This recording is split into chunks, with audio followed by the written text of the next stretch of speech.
Welcome back to the channel Rapid Reads Club.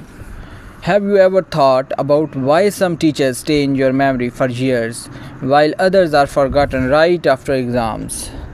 What if I told you that great teaching is not about intelligence, experience, or even knowledge alone?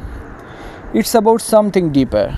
In today's video, we will explore the powerful ideas from the book What the Best College Teachers Do by Bein, a book that completely changes how we understand teaching and learning.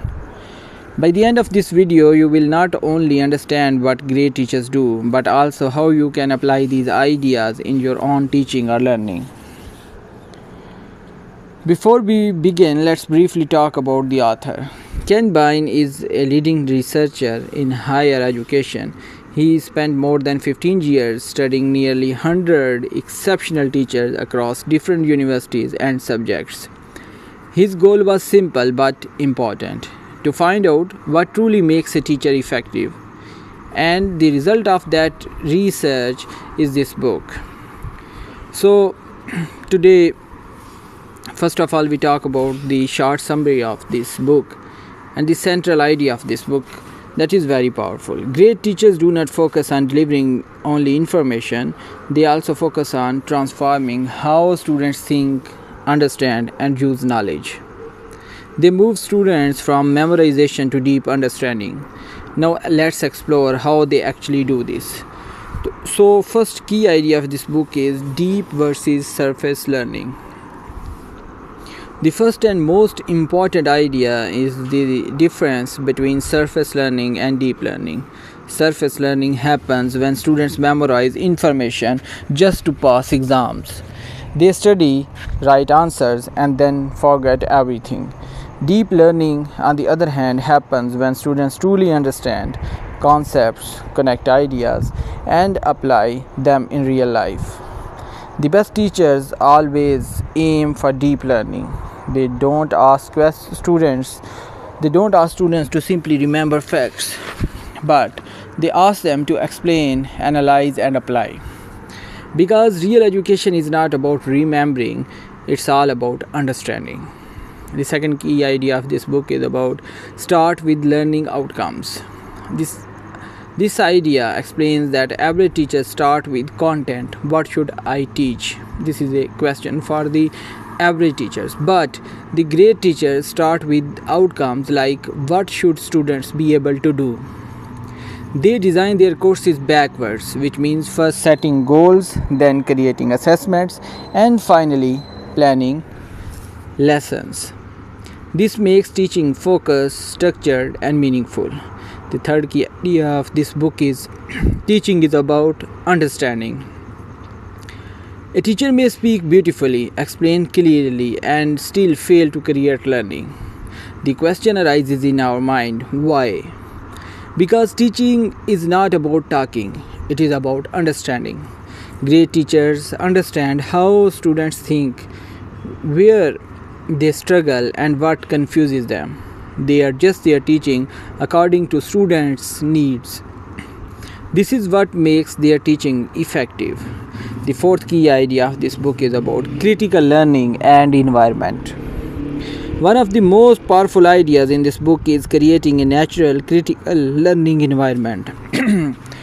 In such an environment, students are active, not passive. They ask questions, they discuss and debate, and they solve real problems. Instead of giving answers, teachers create situations where students discover answers themselves, and this develops the habit of critical thinking, which is the true goal of education. And the fifth key idea of this book is about respect and trust. The best teachers treat their students with respect and trust. They believe that every student can learn and improve.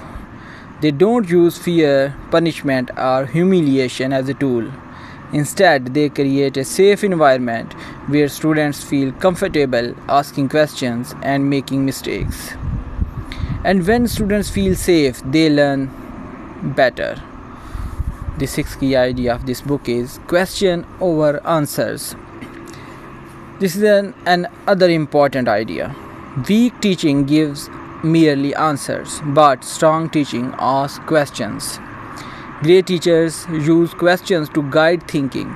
They don't just tell students what is correct, they help them to discover it. Because learning doesn't happen when you only listen, it happens when you think. The seventh key idea of this book is intrinsic motivation, which means the best teachers don't depend only on grades to motivate students, but they build curiosity among them. They connect learning with real life. They show students why knowledge matters. As a result, students learn because they want to, not because they have to. This is a big difference. This is called intrinsic motivation, and it leads to deeper and more lasting learning. The eighth key idea of this book is reflection and growth. Great teachers are always improving. They reflect on their teaching, what worked, what didn't, and what can I do better for next time. They learn from their mistakes and continuously grow. For them, teaching is not a fixed skill, it is a lifelong learning process. The ninth key idea of this book is high expectations with sport. The best teachers challenge their students. They expect high performance, but they also provide them support. They guide students, give feedback, and help them to succeed. This balance of challenge and sport leads to real growth of the students. So to conclude,